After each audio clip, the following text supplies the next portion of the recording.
भाषण करने की कोशिश करूंगा। मैं पहली बार हिंदी में भाषण दे रहा हूं।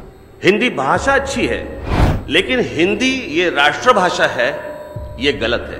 महाराष्ट्र के जो युवक है, युवती जो है, उनको यहां पे पहला प्रेफरेंस मिलना चाहिए। इसमें कोई गलती है क्या कि प्रधानमंत्री के लिए आपको हमारा क्षेत्र चलता है, लेकिन हमारे यहाँ पे जो युवक है, हमारे यहाँ के जो लोग हैं, वो बाहर काम करने के लिए क्यों जा रहे हैं? जो युवक है, महाराष्ट्र के जो लड़के हैं, लड़कियां जो है, मैं महाराष्ट्र का हूं, मुझे लगता है कि मेरे राज्य में पहला प्रेफरेंस मेरे मराठी लोगों को मिलना चाहिए। अगर उसमें से बचे तो बाहर के लोग आके वो नौकरी कर सकते हैं। किसी भी राज्य में हम लोग जाएं तो मुझे लगता है कि उस राज्य का मान रखना चाहिए। पहले उस राज्य की भाषा सीखनी चाहिए। जब परदेश जाते हो तो क्या करते हो? हिंदी में बात करते हो। मेरे भाई और बहनों,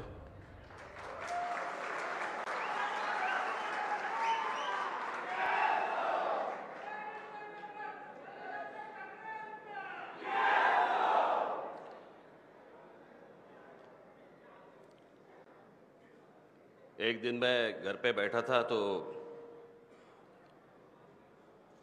हमारे संदीप देशपांडे जी, उन्होंने मुझे कहा कि एक विनय दुबे हैं, उनको आके आपको मिलना है। तो मैंने कहा, मैंने अभी तो कुछ बात की ही नहीं है, तो क्यों मिलने आ रहे हैं? तो बोले नहीं, उनको कुछ आमंत्रण देना है।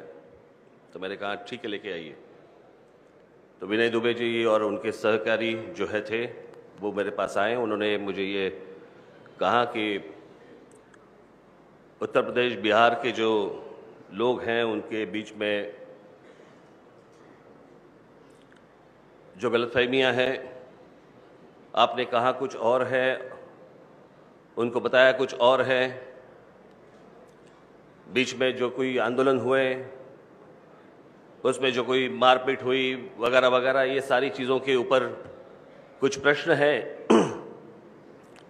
तो अगर आप स्वयं आके वहाँ पे बात करें उन लोगों के साथ तो बेहतर होगा। उसके बीच में इतने से हॉल में आवाज़ नहीं आ रही मेरी। तो वो हुआ ऐसे था बीच में कि एक गुजराती समाज के लोग मुझे आके मिले थे। मिस्टर जयेश वालिया, यहीं पे बोरीवली में ही था वो प्रोग्राम। उनका भी यही कहना था। तो मैं वहाँ पे गया था। फिर उसके बाद मुझे पूना में बुलाया था। कोई गुजराती और मारवाड़ी लोग थे, तो उन्होंने भी मुझे बुलाया था। तो वो सामने रखते हुए विनय दुबे जी मेरे पास आए और उन्होंने कहा कि अगर आप उत्तर भारतीयों के सामने आके आपकी बात कहें तो बेहतर होगा। मैं बोला ठीक है, मुझे क्या, मैं आता हूं।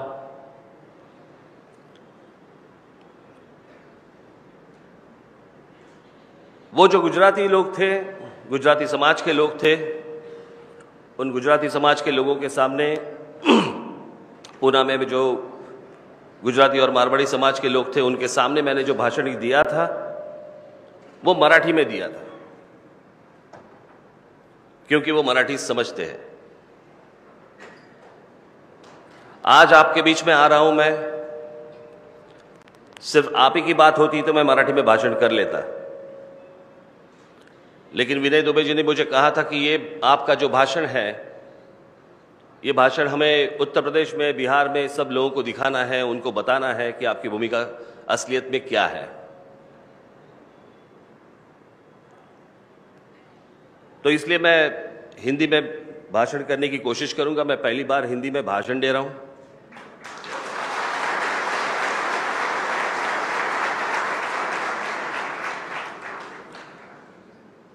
कुछ गलतफहमियां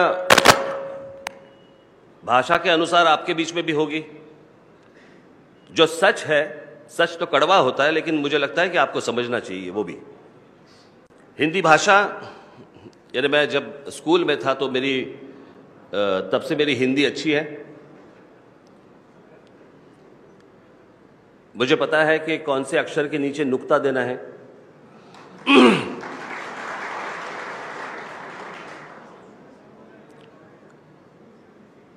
वो इसलिए क्योंकि मेरे पिताजी जो थे उनकी हिंदी अच्छी थी। उनकी सबसे ज़्यादा वो बोल सकते थे, लिख सकते थे, समझ सकते थे, वो भाषा थी उर्दू। तो इसलिए उनके कारण मेरा थोड़ा बहुत हिंदी ठीक ठाक हुआ। और दूसरा कारण है फिल्में।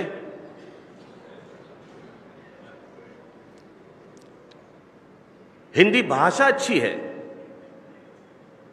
बहुत सुंदर भाषा है, उसमें कोई संदेह नहीं है। लेकिन हिंदी ये राष्ट्रभाषा है, ये गलत है।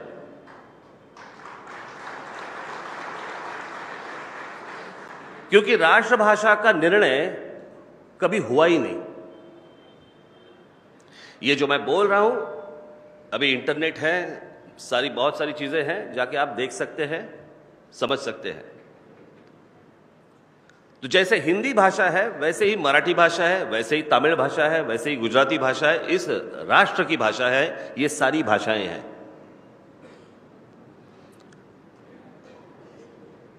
लेकिन आपके प्रदेश में आपके लोगों को कुछ मेरी बातें समझानी है, इसलिए मैं आज हिंदी में भाषण करूंगा।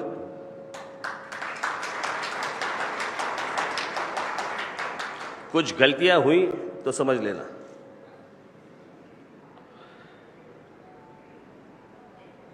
मैंने उनसे कुछ सवाल मांगे थे कि भाई आपके मन में क्या क्या सवाल है, वो एक बार मुझे लिख के दे दे, ताकि मैं उन सवालों के ऊपर मैं कुछ बात कर सकूं। जो भी कुछ सवाल आए हैं मुझे कि वो रेलवे एग्जाम के वक्त जो यहां पे हुई मारपीट हुई, जो फेरी वाले हैं उनको भी इसी चीज का सामना करना पड़ा हमारे लोगों से। मुझे लगता है कि एक पहली बार हम लोग हमारा देश समझ ले कि हमारा देश हमारी देश की घटना क्या है, हमारा देश कहता क्या है, हमारे देश के कानून क्या है। वो एक बार अगर हम लोग समझ ले तो मुझे लगता है कि बाकी चीजें समझने के लिए बहुत आसान रहेगी।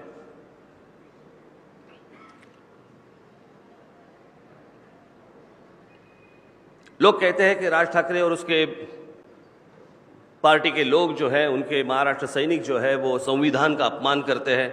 संविधान में तो ये लिखा हुआ है कि इस देश का आदमी कहीं भी जा सकता है, कहीं भी घूम सकता है, कहीं भी रह सकता है। वो जो इंटरस्टेट माइग्रेशन एक्ट जो है उसके बारे में कहते हैं। मुझे लगता है कि इंटरस्टेट माइग्रेशन एक्ट किसी ने पढ़ा ही नहीं है। हम लोग बस एक हवा में बात करते हैं कि इस देश का आदमी कहीं भी जा सकता है, कहीं भी रह सकता है, कुछ भी कर सकता है। ऐसा वो नहीं कहता। अगर वो कायदा अगर आप पढ़ ले ठीक से तो उसमें आपको पता चलेगा कि अगर आपको एक राज्य छोड़ के दूसरे राज्य में आना है, अगर आप आते हो तो आने के वक्त आपको पहले पुलिस स्टेशन में आपको बताना पड़ता है कि आप कौन हैं, किस काम से आए हैं, आप कहां रहने वाले हैं, आपको अगर जॉब मिली है तो किसने आपको जॉब दी है, उसका एक सर्टिफिकेट लगता है। ये सारी चीजें उसमें दी है। हम लोग सिर्फ एक ही बात पकड़ते हैं कि एक राज्य से निकले लोग और दूसरे राज्य में चले गए। ऐसे नहीं होता।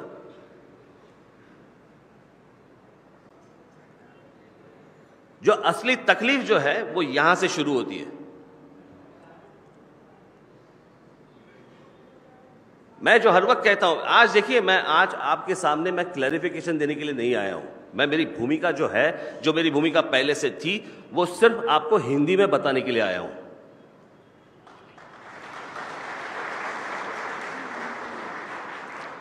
एक अब्राहम लिंकन का एक बहुत अच्छा सेंटेंस है, बहुत अच्छा वाक्य है उनका, अब्राहम लिंकन का,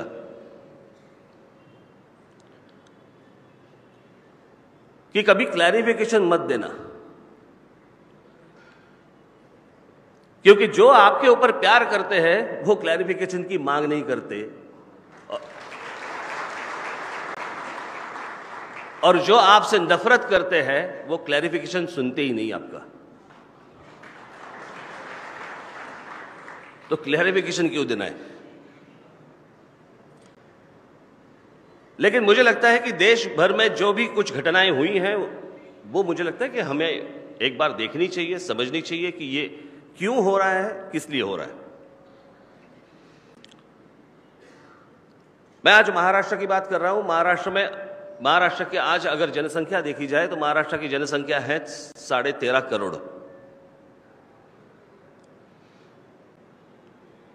बहुत सारे लोग आज बाहर के राज्यों से महाराष्ट्र में आते हैं, खास करके उत्तर प्रदेश और बिहार से लोग आते हैं। मैं कुछ कोट्स लेके आया हूं। हमारे जो पूर्व राष्ट्रपति थे, हमारे जो पूर्व प्रधानमंत्री थे, उनके कुछ कोट्स लेके आया हूं मैं।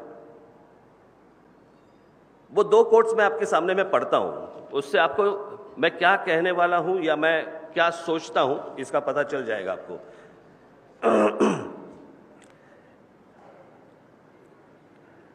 यह है अपने पूर्व राष्ट्रपति राजेंद्र प्रसाद जी का कहना, यह उनका स्टेटमेंट है कि यह भूमिपुत्र मुद्दा आज का नहीं है। 1938 में पहली बार राजेंद्र प्रसाद जी ने भूतपूर्व राष्ट्रपति बिहार का सर्वे किया था और एक रिपोर्ट लिख के उन्होंने वह कांग्रेस कार्य समिति के सामने रखा था। उस रिपोर्ट में राजेंद्र प्रसाद जी लिखते हैं, हम जहां रहते हैं उसी क्षेत्र में हमें काम मिले यह अच्छा स्वाभाविक है, उसे हम टाल नहीं सकते और उसके लिए नियम बनाना, अगर वही नियम सभी राज्यों को हो, कांग्रेस की विचारधारा के अनुसार ही है। राजेंद्र प्रसाद जी आगे लिखते हैं, यही उचित होगा कि किसी प्रांत के स्थानिक लोगों को वही रोजगार और शिक्षा का अवसर उपलब्ध हो। स्थानिक लोगों की ऐसी मांग हो तो हम टालना नहीं चाहते और वह हम कर भी नहीं पाएंगे। स्थानिक लोगों की इच्छा को सम्मान देना चाहिए। दूसरा कोट है इंदिरा जी का, लोकसभा में उन्होंने जो कहा था वो कोट है और उन्होंने कहा था कि यह सही है कि भारत का कोई भी नागरिक कहीं भी जा सकता है, काम कर सकता है, फिर भी अगर बहुत भारी संख्या में अगर बाहर के लोग काम करने हेतु आएंगे तो संघर्ष तो होगा ही, उस राज्य में संघर्ष तो होगा ही। मैं इस पे कुछ नियम बनाने के पक्ष में नहीं हूं, फिर भी इसमें कुछ संतुलन बनाना चाहिए और किसी भी हालत में स्थानीय लोग रोजगार से वंचित न हो, यह देखना चाहिए। मैं जो कहता हूं इससे अलग क्या कह रहा हूं मैं? अगर महाराष्ट्र में रोजगार उपलब्ध है तो महाराष्ट्र के जो युवक है, युवती जो है, उनको यहां पे पहला प्रेफरेंस मिलना चाहिए। इसमें कोई गलती है क्या?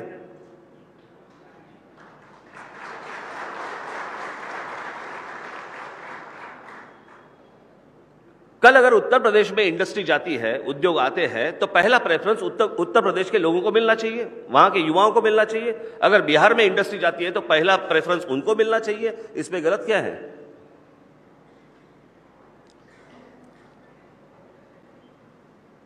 देखिए, ये देश है, इस देश के हम लोग सब राज्य बोलते हैं, हम लोग कहते हैं। मैंने एक बार कहीं एक भाषण में कहा था कि भारत एक यूरोप जैसा है।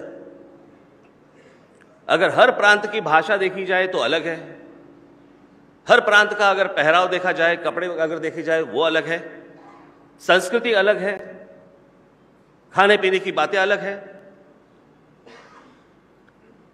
तो ये जो भारत है, ये भारत भी यूरोप जैसा है। वहां पे भी एक अलग अलग राज्य है, जिससे अभी इंग्लैंड बाहर निकला वो बात अलग है, लेकिन अलग अलग राज्य है, उनकी करेंसी एक है। भारत भी वैसा ही है। जिसे हम लोग राज्य कह रहे हैं वो असलियत में एक एक देश है, जिसे बांधा हुआ है, जिसे हम लोग भारत कह रहे हैं।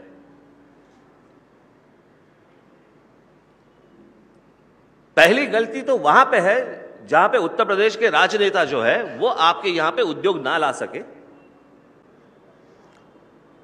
बिहार के जो राजनेता है वो वहां पे उद्योग ना ला सके। अगर ठीक से हम लोग सोचे तो देखिए कि भारत के जितने भी प्रधानमंत्री हुए हैं उसमें से कम 70 से 80% प्रधानमंत्री उत्तर प्रदेश से है। पंडित जवाहरलाल नेहरू, कॉन्स्टिट्यूंसी उनकी उत्तर प्रदेश, लाल बहादुर शास्त्री उत्तर प्रदेश, इंदिरा जी उत्तर प्रदेश, राजीव गांधी उत्तर प्रदेश, सोनिया गांधी उत्तर प्रदेश, राहुल गांधी उत्तर प्रदेश, अटल बिहारी वाजपेयी उत्तर प्रदेश, वीपी सिंह उत्तर प्रदेश, अटल बिहारी वाजपेयी उत्तर प्रदेश और नरेंद्र मोदी।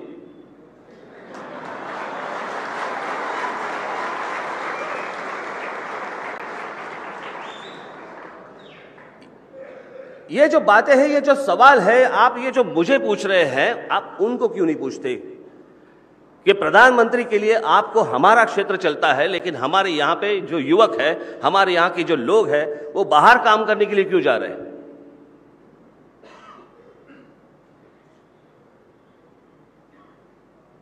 इसका किसी के पास जवाब नहीं है।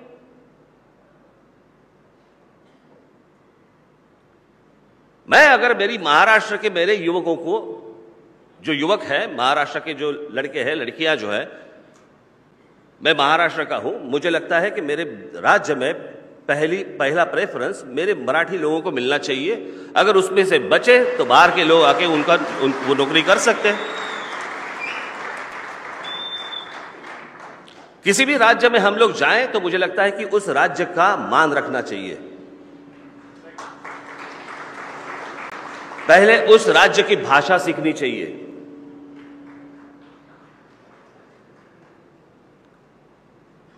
जब परदेश जाते हो तो क्या करते हो? हिंदी में बात करते हो, उनकी भाषा में बात करनी पड़ती है। तो शुरुआत तो मुझे लगता है कि यहां से शुरू होती है।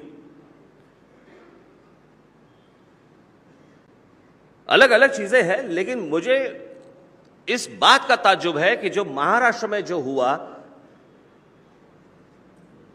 उसका चित्र जो देश भर खड़ा किया, खास करके दिल्ली में बैठे हुए मीडिया के लोग, तो जो बाकी राज्यों में हुआ उसके बारे में चर्चा क्यों नहीं होती?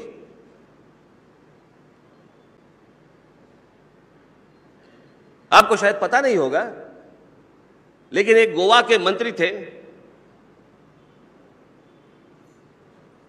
I think Naik, Ravi Naik. वहां पे बिहार से गोवा एक ट्रेन शुरू कर रहे थे, एक रेलवे शुरू कर रहे थे। तो उन्होंने एक स्टेटमेंट किया था कि हमें भिखारियों की ट्रेन यहां पे नहीं चाहिए। तब किसी को अपमान नहीं लगा, तब किसी का खून नहीं खौला, तब मीडिया वालों ने कुछ सवाल नहीं पूछे।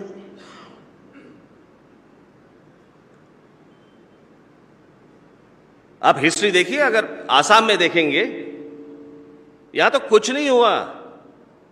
अगर आसाम में देखेंगे तो आसाम में तो बिहारियों के उनकी गर्दन काटी गई थी, उनको मार डाला था। एक बहुत बड़ा आंदोलन वहां पे आसाम में हुआ था कि बिहारियों को हटाओ, उसका भी कुछ नहीं हुआ। उसके बारे में भी कोई मीडिया के लोग, पत्रकार कोई बात करना नहीं चाहते।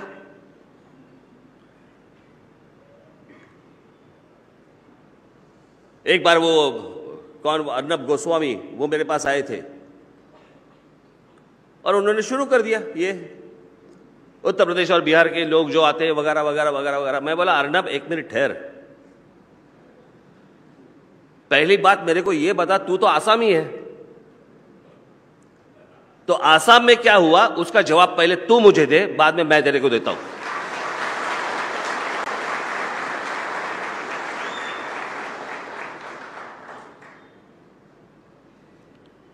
हम दूर क्यों भटक रहे हैं?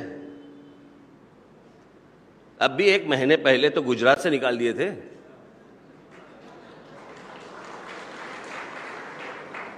दस 15 हजार लोग तो मुंबई आ गए। ये अच्छा है, किसी राज्य से निकाल दिए जाए तो मुंबई चले आते हैं, वापस उस राज्य में नहीं जाते। पहले से बोझ क्या कम है इस राज्य के ऊपर?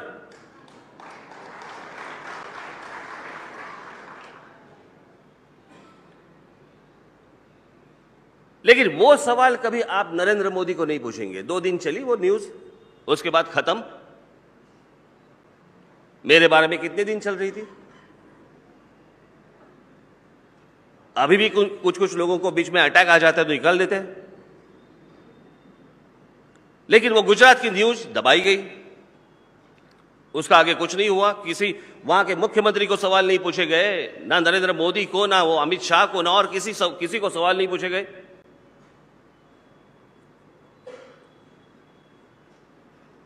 वहां पे तो सब लोगों को मारा था, गुजरात में सब लोगों को भगा दिया, ट्रेन में बिठाकर बाहर निकाल दिए।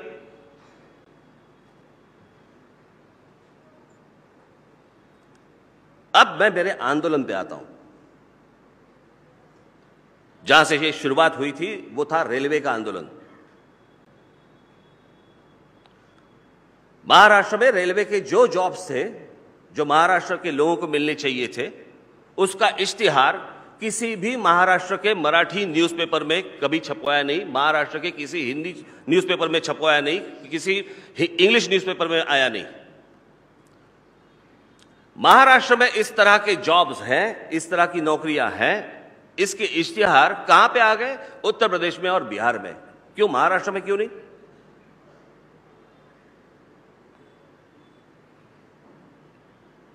मुझे लगता है उस वक्त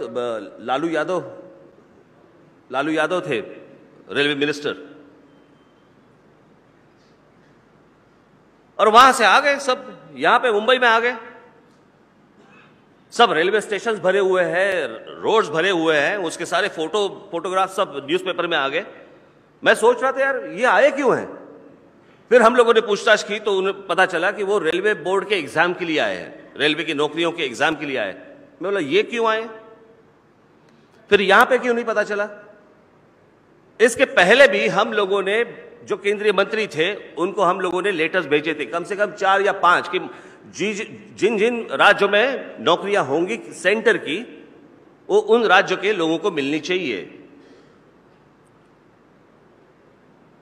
4 या 5 लेटर्स हमने भेजे थे, हमारे लोग जाके मिलके भी आए थे उनको, बोले हम लोग करेंगे करेंगे करेंगे।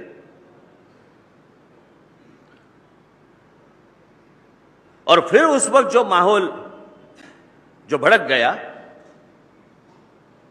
मुझे जो कहना था कि मैंने उस वक्त कहा कि अगर इनको मिलना चाहिए, यहां पे अगर जॉब्स हैं महाराष्ट्र में, तो महाराष्ट्र के लोगों को, मराठी युवती जो है उनको मिलने चाहिए, इनको नहीं मिलने चाहिए। तो हमारे लोग जाके उनके साथ उन्होंने बात की कि आप यहां से अभी के अभी आप चले जाइए, यहां अगर जॉब्स है तो यहां के लोगों को मिलने चाहिए। जब ये बात करने के लिए जब हमारे लोग उनके साथ गए, तो उन्होंने जिस भाषा का प्रयोग किया, वो अगर भाषा का प्रयोग अगर आप सुनते, आप भी खौल उठते। जो यहां पे आए थे वो अगर उस भाषा का प्रयोग करेंगे तो आपको क्या लगता है, हमारे लोग के हाथ पे हाथ रख के बैठेंगे?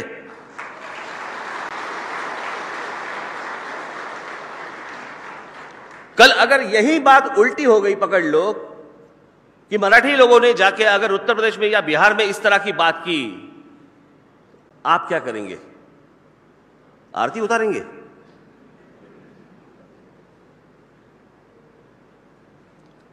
संघर्ष तो वहां से शुरू हुआ,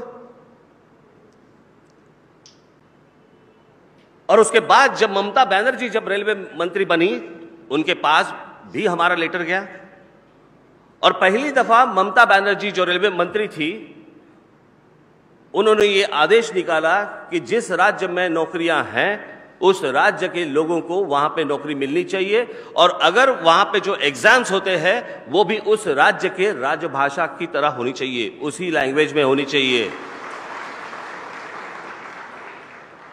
अब मुझे एक बात बताइए कि यही बात मैंने लेटर में लिखी थी, अगर एक पत्र से समझ में नहीं आता तो संघर्ष तो होगा ही, वो तो अटल है, उसका कुछ नहीं हो सकता। मुझे तो सिर्फ सवाल पूछने, आप लोगों को, उत्तर प्रदेश के और बिहार के लोगों को मुझे सवाल पूछने, आपके यहां के राजनेता कुछ नहीं करते, आप बाहर जाते हैं, बाहर जाके आपको इस संघर्ष का सामना करना पड़ता है। आपको नहीं लगता कि आप हर जगह जाके अपमानित होते?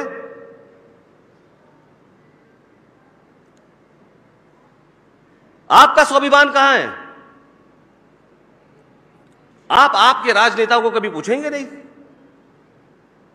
कि हम लोग जब बाहर जाते हैं तो हमें जिल्लत की जिंदगी जीनी पड़ती है, लोग गालियां देते हैं, मारपीट करते हैं। वहां के लोगों को, अगर अभी तक उनके वहां पे लोगों को रोजगार नहीं है, हम लोग वहां पे जा रहे हैं। और ये सिर्फ उत्तर प्रदेश, बिहार, महाराष्ट्र, गुजरात, यहीं तक ये बात नहीं है, ये पूरे दुनिया में हो रहा है, ये हर जगह पे हो रहा है। और इस बात को हमें समझना चाहिए कि हमारे लोगों को, अगर आपके, अरे बस यदि बिहार में अगर देखे जाए, अपने यहां पे जो पहली यूनिवर्सिटी बनी वो तक्षशिला, जो पार्टीशन के बाद अभी पाकिस्तान में चली गई। दूसरी जो यूनिवर्सिटी बनी वो नालंदा, जो बिहार में थी।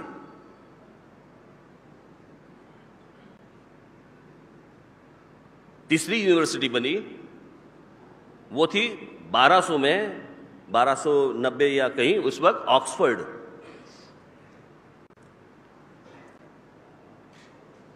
अंग्रेज लोग, कुछ प्रोफेसर्स, उसके बाद एक फ्रांस में एक यूनिवर्सिटी बनी, तो कुछ लोग फ्रांस की यूनिवर्सिटी में चले गए थे और वहां पे भी यही संघर्ष हुआ था कि फ्रांस की यूनिवर्सिटी में जो सिखाने वाले जो प्रोफेसर्स हैं वो फ्रांस के होंगे, इंग्लैंड के नहीं होंगे, ब्रिटिशर्स नहीं होंगे, तो ब्रिटिशों को बाहर निकाल दिया गया। जो गए थे वो वापस आ गए ऑक्सफोर्ड में। अभी जो ऑक्सफोर्ड में जो थे उनके लिए तो वो मुहाजिर थे, ये तो बाहर जाके आए, बाहर से अभी अपने यहां पे यूनिवर्सिटी में आए। ऑक्सफोर्ड से भी उनको निकाल दिया गया। लोग एजुकेटेड थे, सीखे हुए थे, तो उनको पता चला, तो वो बाहर निकले। और बाहर निकलने के बाद उन्होंने एक यूनिवर्सिटी खोली जिसका नाम है कैम्ब्रिज यूनिवर्सिटी।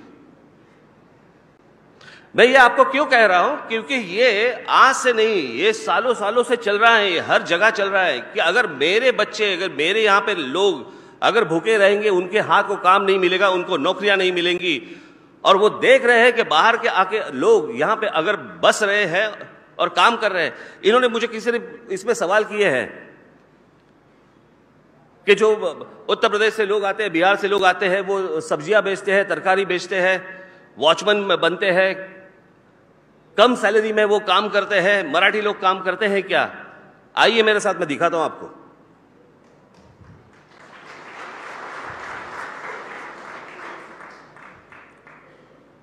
महाराष्ट्र के हर जगह पे जाएंगे तो मराठी लोग जो है वो लीगली बैठे हैं, तरकारी बेच रहे हैं। मंडी में जाइए कभी, मार्केट में आपको मराठी लोग ही मिलेंगे।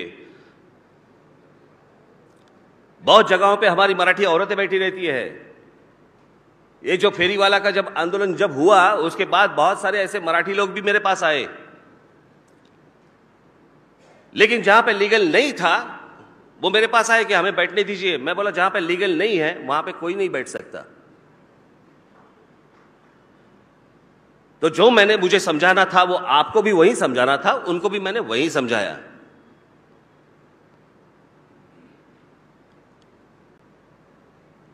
और फेरी वाला के आंदोलन में भी यही हुआ था कि हमारे लोग जब उनको समझाने के लिए गए, बताने के लिए जब गए, उन्होंने जो भाषा का प्रयोग किया और दिखाने के लिए, आपके जो नेता लोग यहां पे कहते हैं कि हम लोग उत्तर भारतीयों के नेता जो है, उन लोगों ने इन सारी चीजों में जो आग लगाई, उसके बाद यह संघर्ष शुरू हुआ।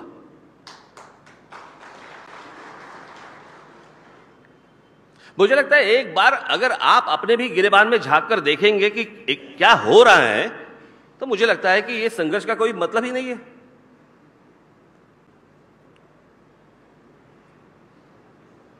आज इंडस्ट्री महाराष्ट्र में इतने सालों से क्यों रह रही है, क्यों आ रही है? क्योंकि यहां के मराठी लोगों ने, जो सुसंस्कृत मराठी जो लोग हैं, उन लोगों ने यहां की जो भूमि तैयार की, उसकी वजह से बाहर की बहुत सारी इंडस्ट्री महाराष्ट्र में आ रही है। मुझे लगता है कि ऐसी कोई सुसंस्कृत उत्तर प्रदेश में लोग नहीं है, ऐसी बात नहीं है, बहुत सारे लोग हैं। उनको एक बार ये सोचना चाहिए कि उनके जो युवा हैं, जो युवती है, उनके भविष्य के लिए यहां पे लोग आने चाहिए। इंडस्ट्री उत्तर प्रदेश में जाए, मैं चाहता हूं कि इंडस्ट्री उत्तर प्रदेश में जाए, बिहार में चली जाए, वहां के युवकों को काम मिले। लेकिन बस वहां से निकले और यहां पे मुंबई महाराष्ट्र में चले आए, आप मालूम नहीं क्या करना है, बस गए। झोपड़पट्टी के ऊपर झोपड़पट्टी बन रही है मुंबई में, ठाणा में, हर जगह पे। आपको मालूम है उत्तर प्रदेश, बिहार और सिर्फ झारखंड से, 3 राज्यों से महाराष्ट्र में रोज 48 ट्रेनें आती है। 48 ट्रेन रोज आ रही है, भर के आ रही है, खाली जा रही है।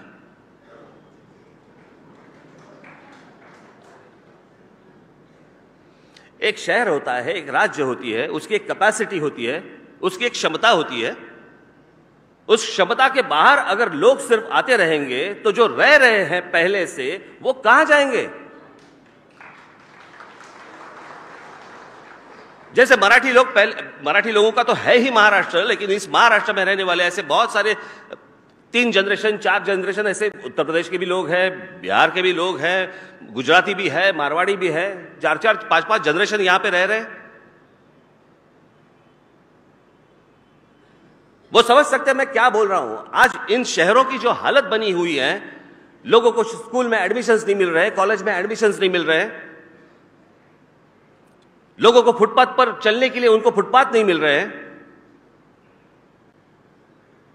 सिर्फ शहरों की आबादी बढ़ती जा रही है, रोड्स कम पड़ रहे हैं, ट्रैफिक बढ़ रहा है, और सबसे बड़ी बात, जो बाहर से जितने लोग आए हैं, यहां पे आज जितनी पुलिस यहां पे आई हुई है, कभी एक बार उनको जाके पूछ लीजिए, महाराष्ट्र पुलिस को जाके पूछ लीजिए, आपका सबसे ज्यादा समय कहां पे जाता है। जो महाराष्ट्र में जो क्रिमिनल एक्टिविटी जो हो रही है, जो क्राइम हो रहा है, जो गुनाह हो रहे हैं,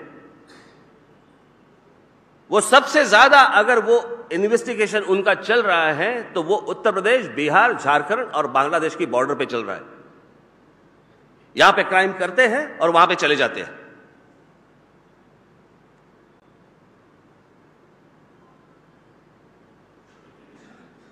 '95 के पहले ऐसी हालत नहीं थी, लेकिन 95 में यहां पे एक महाराष्ट्र में स्कीम आई, झोपड़पट्टी वालों को मुफ्त घर। 95 के पहले की मुंबई अलग थी, 95 के बाद की मुंबई अलग है। मुंबई ठाणा 95 के अलग था, 95 के बाद अलग है। महाराष्ट्र के हर शहर में जाएंगे, पुणे में जाएंगे, हर जगह जाएंगे तो 95 के पहले अलग है, 95 के बाद अलग है।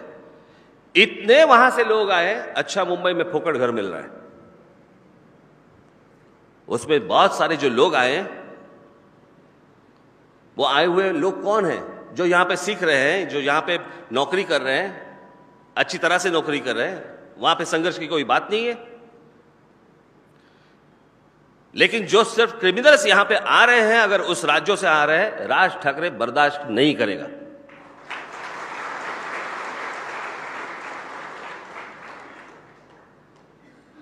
हमारी मां बहनों की इज्जत कोई चौराहे पे नहीं रखी नहीं है हमने, कि कोई भी यहां बाहर से आता है जो टैक्सी वाला बोलता है, टैक्सी चलाता है, और टैक्सी चलाते चलाते हमारी मां बहनों को अगर वो गाली देगा, कौन सहेगा?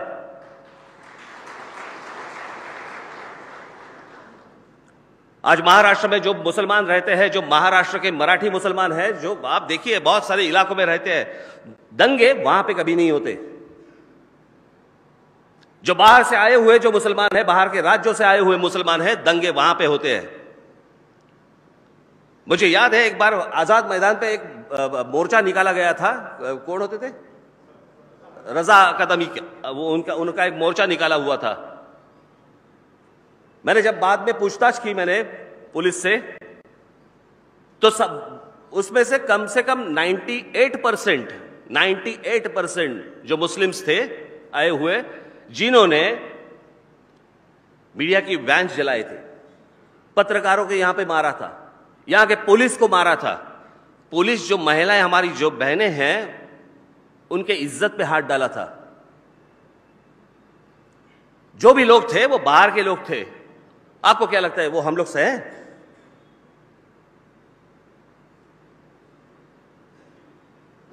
वो सब थे, आजमगढ़, प्रतापगढ़ वगैरह वगैरह, यहां से लोग आए थे। यही बात उल्टी करके एक बार देख लीजिए कि अगर यही बात आपके प्रदेश में, अगर उत्तर प्रदेश में हो या बिहार में हो, आप क्या करेंगे?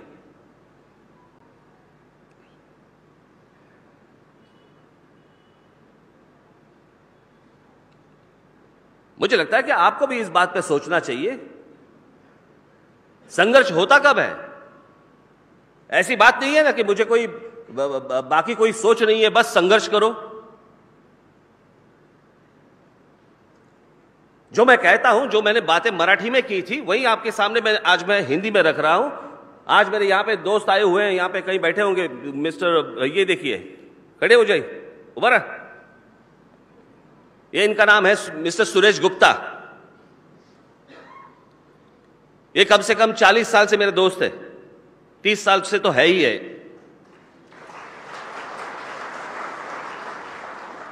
अगर हर जगह मैं नफरत की आंखों से देखता, ये क्या दोस्त रहते क्या मेरे? यहां पे एक बहुत बड़े एक सीनियर पत्रकार बैठे हैं, Amrish Mishra, times of India के। मराठी लोग नहीं बोल सकते उतनी उत्तम मराठी ये बोलते हैं।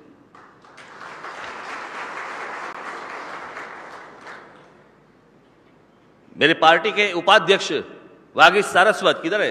ये देखिए, क्या रहते क्या वो मेरे साथ?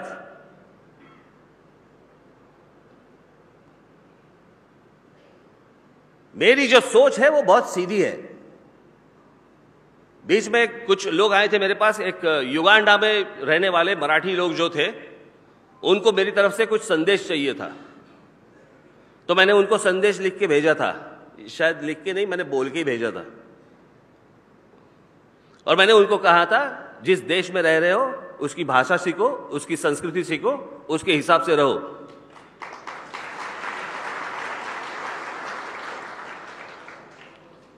आप जिस प्रदेश में जा रहे हो उस प्रदेश की भाषा आपको सीखनी चाहिए। उस प्रदेश के लोगों का आपको सम्मान रखना चाहिए। और यहां पे अभी इतनी भीड़ हुई है कि आपके लोगों को अभी बताना चाहिए कि भाई साहब अभी मत आना।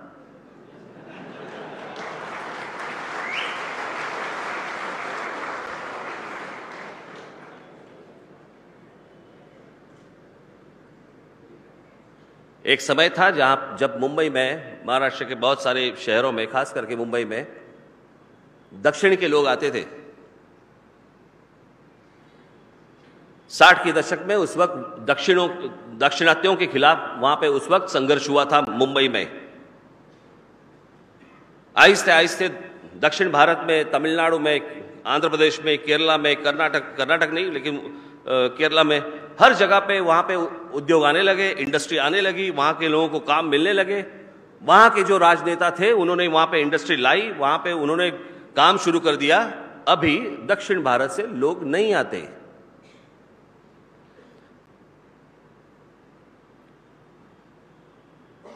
मैं आपकी सोच समझ सकता हूं कि हमें वहां पे काम नहीं मिलता, इसलिए हम लोग दर दर भटकते हैं। लेकिन जिस महाराष्ट्र में आ रहे हैं वहां पे भी लाखों युवक, आज उनको भी हाथ को काम नहीं है। हमारे अगर विदर्भ में जाएंगे, हमारे मराठवाड़ा में जाएंगे, हमारे पश्चिम महाराष्ट्र में जाएंगे, हमारे कोंकण में जाइए, बहुत सारे ऐसे युवक हैं जिनको मालूम ही नहीं है कि काम कहां पे है।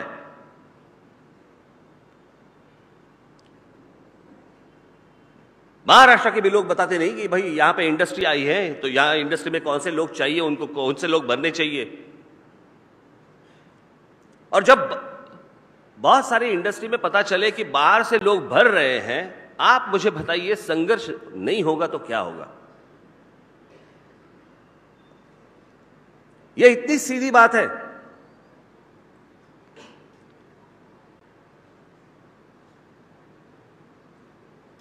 मीडिया के लोग, मुझे याद है वो मेरा भाषण चल रहा था, मैं मराठी में भाषण दे रहा था। एक यहीं का एक रिपोर्टर था, ये जो उसने मुझे बताया, और उसने कहा कि हमारे जो एंकर जो दिल्ली में थी, वहां पे कुछ गलत दिखा रहे थे। जो मैं भाषण कर रहा हूं, मैं बता रहा हूं, वो दिखा नहीं रहे थे। यानी वो लिखते हैं ना भाषण में मैं क्या बोल रहा हूं, वो जो लिखते हैं वो कुछ गलत लिख रहे थे। तो यहां के वो रिपोर्टर ने उनको फोन करके बोला कि आप जो दिखा रहे हैं वो गलत है, राज ठाकरे ऐसे भाषण नहीं बोल रहे, वो जो बोल रहे हैं वो अलग है, आप दिखा रहे अलग। तो उस लड़की ने उस रिपोर्टर को कहा कि शट अप, तुम तुम्हारा काम करो, हम हमारा काम करेंगे। मतलब क्या है इसका?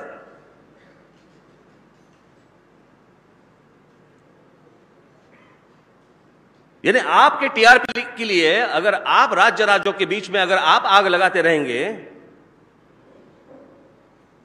ये कैसे होगा?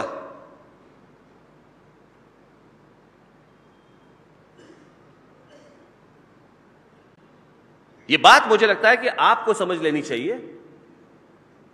एक डोमिसाइल सर्टिफिकेट होता है, मुझे लगता है कि हर राज्य में डोमिसाइल सर्टिफिकेट जो होता है उसका प्रारंभ होना चाहिए।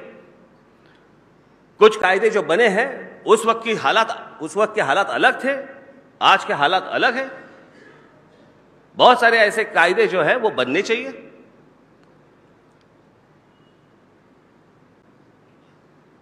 हमारे यहां पे राज्य जो है, राज्य में सत्ता होती है, केंद्र में सत्ता होती है, केंद्र का काम अलग रहता था। अभी ये नरेंद्र मोदी आए तब से कुछ अलग अलग ही बन रहा है। जब वो मुख्यमंत्री थे तब भाषा उनकी अलग थी, जब प्रधानमंत्री बन गए तो भाषा उनकी अलग है। जब मुख्यमंत्री थे तो नरेंद्र मोदी कहते थे उन्होंने केंद्र को कहा था जब मुख्यमंत्री थे कि हमें आप पैसे भेजना बंद कर दीजिए, हम आपको पैसे देना बंद कर देंगे, हम हमारा राज्य चलाएंगे। प्रधानमंत्री बनने के बाद कह रहे हैं हम हमारा पैसा हमारे पास रखेंगे, राज्यों का पैसा भी हम लोग ले लेंगे।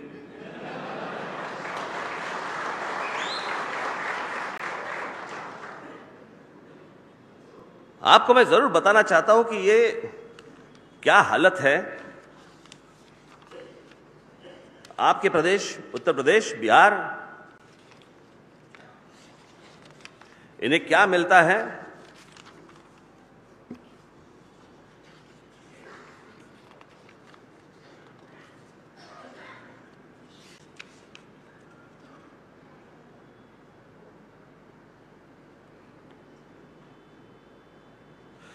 ये देखिए, महाराष्ट्र केंद्र में जितने पैसे देता है, केंद्र को जितने पैसे देता है, महाराष्ट्र केंद्र के भंडार खजाने में 100 रुपयों का योगदान देता है, तो महाराष्ट्र को सिर्फ उसके बदले में 13 रुपये 20 पैसे मिलते हैं।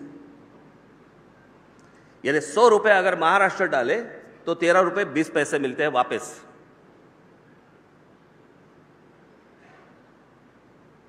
लेकिन बिहार जब 100 रुपया देते हैं तब उन्हें विकास के लिए 139 रुपये मिलते हैं।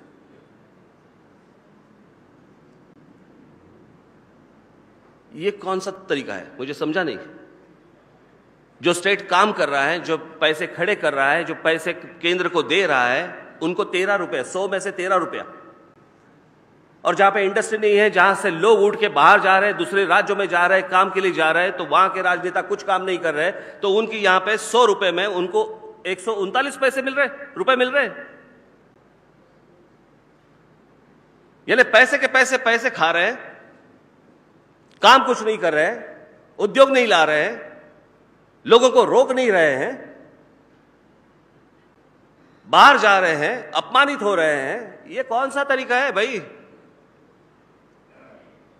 ये कौन सा जीना है?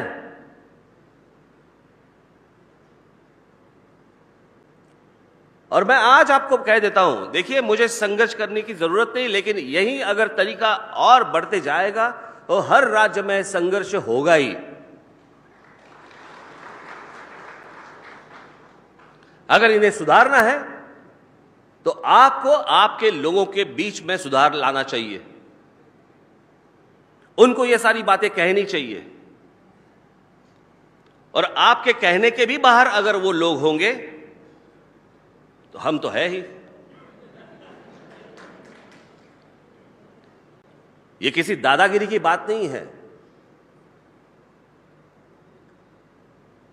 लेकिन मुझे लगता है कि हर राज्य बड़ा हो, उद्योग में बड़ा हो, बाकी सारी चीजों में बड़ा हो, और हर राज्य के बीच में एक हेल्दी कंपटीशन हो।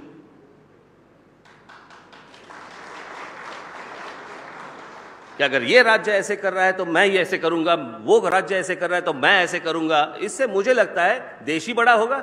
हर राज्य अगर बड़ा होगा तो देश ही बड़ा होगा।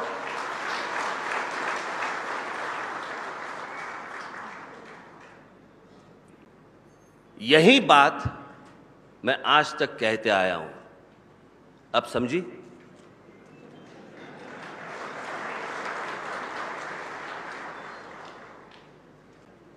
बाकी वो चीजें छोड़ दीजिए, मुझे अभी तक पता नहीं चला उसमें कंट्रोवर्सी क्या थी। अमिताभ बच्चन जी का जब सवाल आया था तो मैंने क्या गलत बताया था? मेरा जो वाक्य था वो जो उस वक्त था आज भी वही है। बीच में एक बार मेरे साथ अमिताभ बच्चन जी एक स्टेज पे आए थे, उनके सामने भी मैंने वही बात रखी थी। मैंने सिर्फ इतना ही कहा था कि अमिताभ बच्चन जब लोकसभा के लिए खड़े हुए तो उन्होंने इलाहाबाद से खड़े हुए, क्यों नहीं मुंबई से? जब उन्होंने काम किया तो एक भोजपुरी फिल्म में काम किया था। जब उनके कोई बहू के नाम से कोई कन्याशाला निकालनी थी, उसके लिए उन्होंने उत्तर प्रदेश की जमीन चुन ली थी। मेरा सिर्फ इतना ही छोटा सा सवाल था कि इतने बड़े शहंशाह, इतने बड़े आदमी को, जो इतना बड़ा कलाकार है, इस इतने बड़े कलाकार को अगर अपने मातृभूमि या जन्मभूमि के बारे में या अपने राज्य के प्रति अगर इतना प्यार हो सकता है, तो राज ठाकरे बहुत छोटा आदमी है, उसको अगर महाराष्ट्र के प्रति प्यार होगा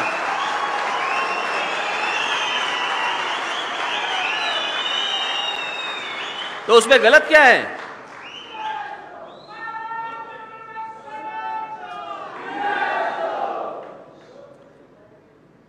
यही मेरी भूमिका थी और यही मेरी भूमिका रहेगी।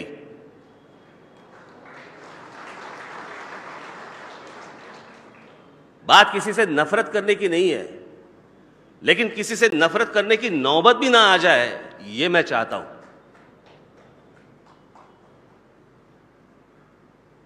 तो बस यही था मेरा, जो मैंने जो कहा था, इतना ही मेरे सामने जो था वो इतना ही था।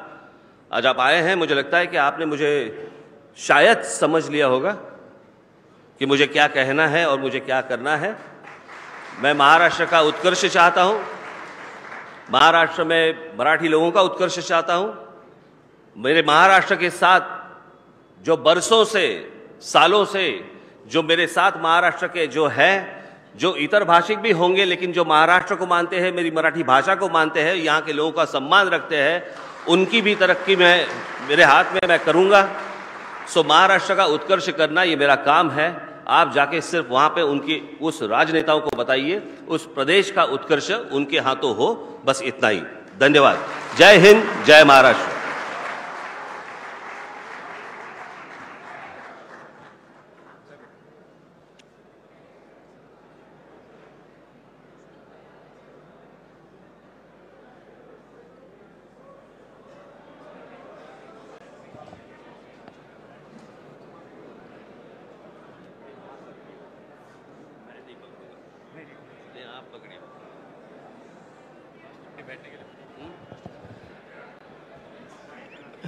कृपया कोई इस सभागृह से बाहर नहीं जाएगा।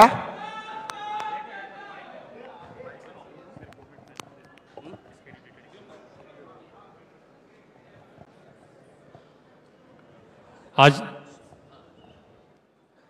माननीय राज साहब जी के उपस्थिति में हम लोग एक घोषणा करना चाह रहे हैं कि जब तक ये जो मोमेंट हम चला रहे हैं हमारे राज्यों के भला के लिए, क्योंकि हमारे लोगों को यहाँ पे आके जो अपमान सहना पड़ता है उसका सबसे मुख्य कारण हमारे राज्यों के विधायक, सांसद और वहाँ की सरकारें हैं। तो हम चाहते हैं कि हम उनके ऊपर इस तरह से एक संवैधानिक तरह से एक दबाव बनाएं। उनका मुंबई में, महाराष्ट्र में विरोध हम लोग करेंगे, उनका प्रवेश बंद करेंगे, कि जब तक वो रोजगार ना दें तब तक वो मुंबई नहीं आ सकते।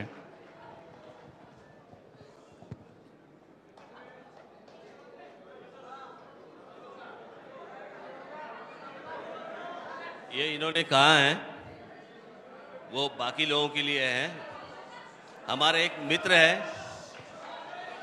सुनिए, हमारे एक मित्र है जो बिहार से हैं, देवेश ठाकुर, वो यहाँ पे आए हुए हैं, बस उनका रास्ता बंद मत कर दीजिए, क्योंकि उनका शिक्षण पुणे में हुआ है और वो अच्छी मराठी बोल लेते हैं।